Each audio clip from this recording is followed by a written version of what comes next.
All right, so today we're diving deep into a pretty fascinating chat between two absolute legends in football, Uh, Pep Guardiola and Neil Warnock. I mean, talk about two different generations of manager, right? Absolutely. I mean, you've got Pep on the one hand, tactical genius, all about these intricate formations. Mm-hmm.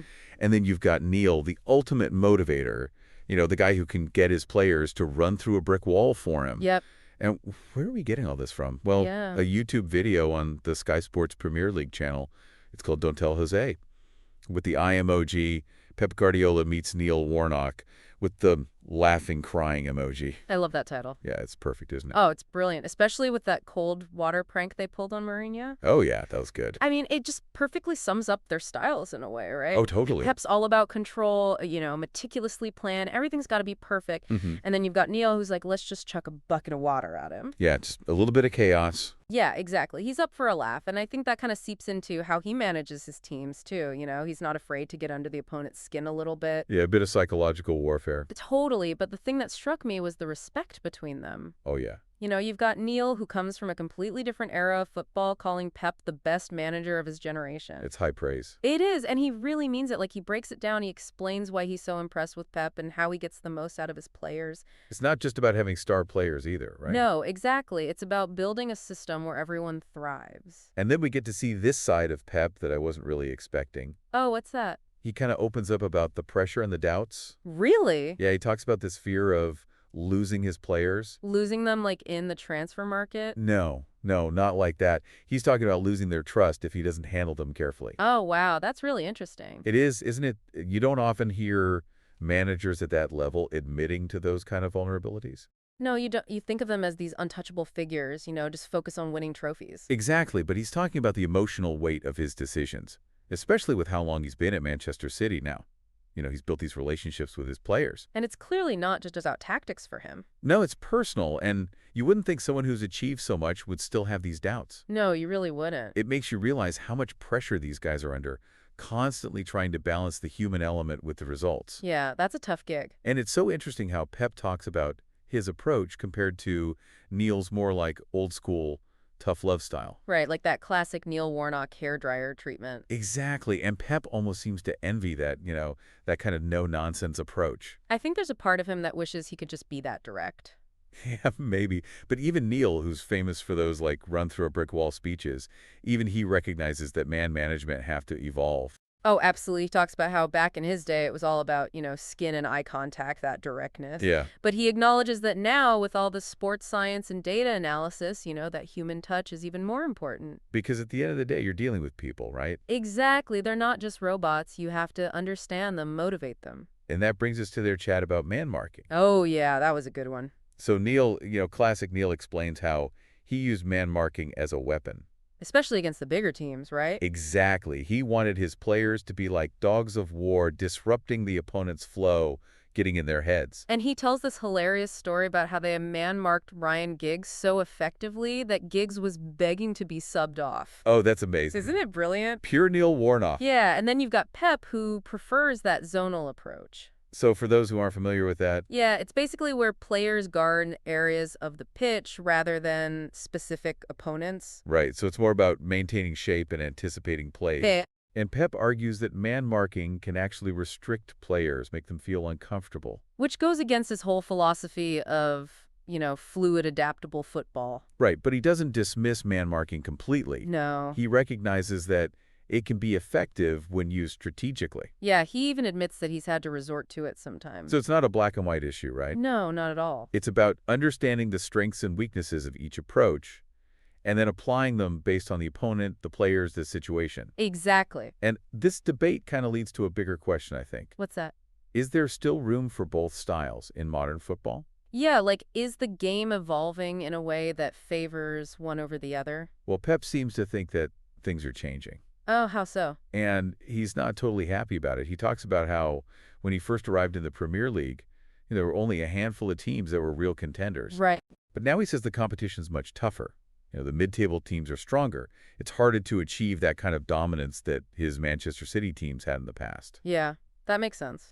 And Neil, with all his experience, across all levels of English football, he agrees. He does. He talks about how much the coaching has improved the recruitment, the overall quality of players. It's a testament to how much the Premier League has grown. But Absolutely. it also means that even the top managers are facing new challenges. And for Pep, one of those challenges seems to be dealing with that emotional side of management.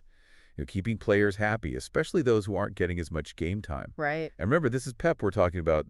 He's worked with some of the biggest egos in the sport. Yeah. So for him to admit that he worries about losing players emotionally, not just through transfers, it's pretty revealing. It is. It shows a different side to him, a more human side. Yeah, definitely. It's fascinating. And it's almost like he's more aware now, of how fragile that trust is Right. and how much of an impact it can have on a player's performance and even their well-being. Yeah, definitely. It's a whole different kind of pressure, beyond just winning trophies. Absolutely. And it kind of ties into what he said later about how his staff now includes like a player care department. Yeah, yeah. It really shows how the role of a manager has changed. Mm-hmm. It's not just about tactics and training anymore. Yeah. You're like a mentor, a confidant, almost a therapist at times. And that's where I think Neil's experience really comes in. Oh, yeah, for sure. He might not have had a player care department, Right. but he had that instinct, that ability to connect with his players. Remember what he said about skin and eye contact? Yeah. It's all about those relationships, understanding what makes each player tick. And that's something that transcends generations, right? Absolutely. Even with all the data and analytics we have now, that human connection is still crucial. Definitely. And it's not just about keeping players happy either. It's about getting the best out of them. For sure. Neil talked about how he built his teams around a core of experienced players. Those reliable guys, the ones he knew would run through a brick wall for him. Yes, trusted lieutenants. Exactly. But he also understood the importance of bringing through young talent. Mm-hmm. Giving them a chance to shine. And he even admitted that some of his best signings were players that other clubs had overlooked.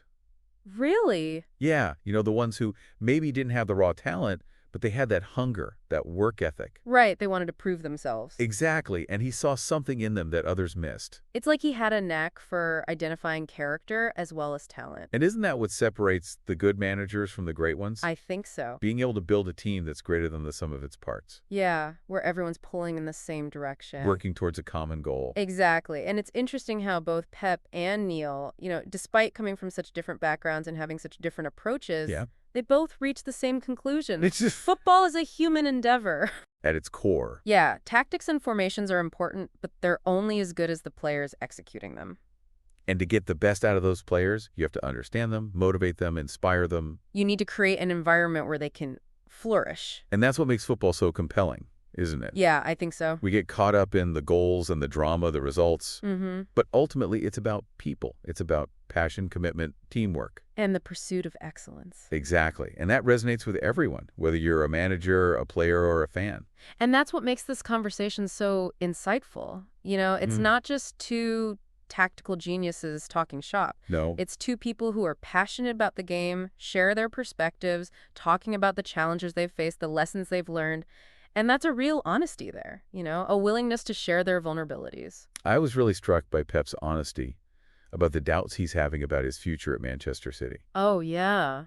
His contract's up for renewal, Mm-hmm. and he's clearly wrestling with the decision of whether to stay or move on. It's a big decision. He talks about needing to be honest with himself, with the club, with the players. Right. He doesn't want to stay just out of habit or obligation. Yeah, he needs to feel that drive. That fire in his belly, Exactly. which is remarkable when you think about everything he's achieved at City. I mean, he could easily just walk away, retire on top. You'd think he'd be content, Yeah, but he's still looking for that next challenge. that next mountain to climb. It's that relentless pursuit of excellence. He's not satisfied with past glories. He's always looking ahead. Yeah, always trying to improve, innovate, test himself. And that's a quality that both Pep and Neil share. Definitely. They're both driven by this incredible curiosity, this desire to learn and grow. Even after all these years in the game, It's amazing. it's what keeps them relevant, at the forefront of their profession. They're not clinging to the past. They're embracing the future, Adapting to the changing landscape of football. but without losing sight of their core principles. It's like they're saying, yeah, the game is changing, but so are we. We're constantly evolving, learning, trying to be better. And that's an inspiring message, not just for managers. But for anyone. Yeah, it's about having that growth mindset, that willingness to step outside your comfort zone. Embrace new ideas, new methods, new challenges. It's about never settling,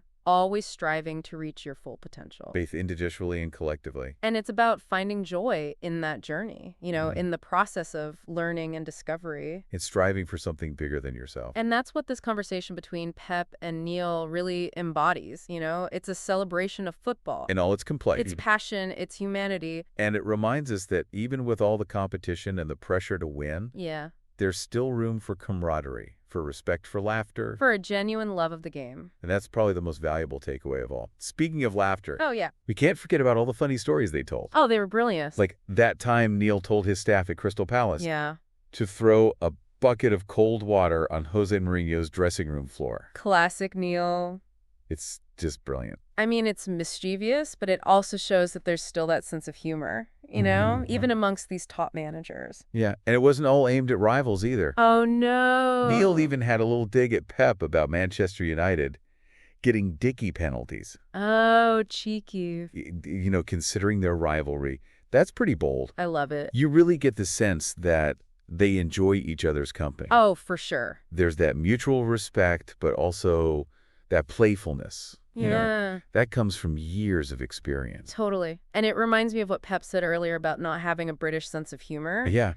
And Neil's response was just perfect. I'll have to teach him a few things. I mean, it's these little moments that make the whole conversation feel so genuine. Yeah, you feel like you're just eavesdropping on two mates chatting. Exactly. And that love for the game, it really shines through, even when they're talking about the challenges of modern football. Remember when Pep talked about the growing influence of analytics and technology? Oh, yeah. He seemed a bit conflicted about it. In what way? Well, on the one hand, he embraces it. Right. He uses the data to get that tactical edge. But he also worries that it's taking away from the artistry and intuition. Yeah, I can see that.